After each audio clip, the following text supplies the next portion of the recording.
On sterling this morning, lots of reasons to be negative. I guess they haven't changed. The soft data, political risk. Got the OECD report on the UK economy coming out later on.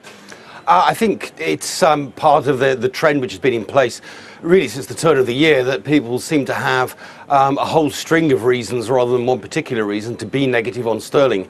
They're all, I think, open to question to a degree, but put together it's made sterling Underperformance one of the sustained trends of the year, and nothing particularly new today to add to that, but the looming Bank of England decision, the commentary from Carney tomorrow, and keeping all of those factors in focus.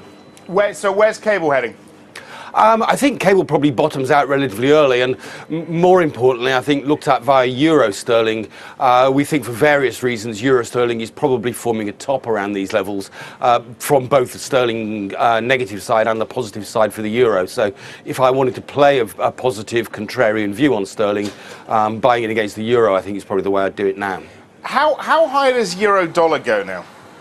I think we probably make highs above the recent highs in the high 130s, but I doubt we'll breach 140. So I think if one looks at what's really driven the rally in the euro and some of the direct measures of the risk premia that have been compressing as the euro has been rallying, in many respects we're reaching natural limits for some of those risk premia. And I think for that reason alone, we probably get into a slightly more two-way market in the high 130s. So we think we're in the tail end of the rally at these kind of levels. All right, and can't let you go without talking about the yen. Should we be surprised by this push through 94? No, and I wouldn't fight it at the moment. I think if you stand back and look at what it needs in terms of policy easing from the Bank of Japan to justify the move that we've seen in dollar yen, it's actually quite hard to make the case for it being sustained. But dollar yen for me at the moment is all about momentum, and the trend is becoming self-reinforcing, and to that extent I don't think you should try and fight it.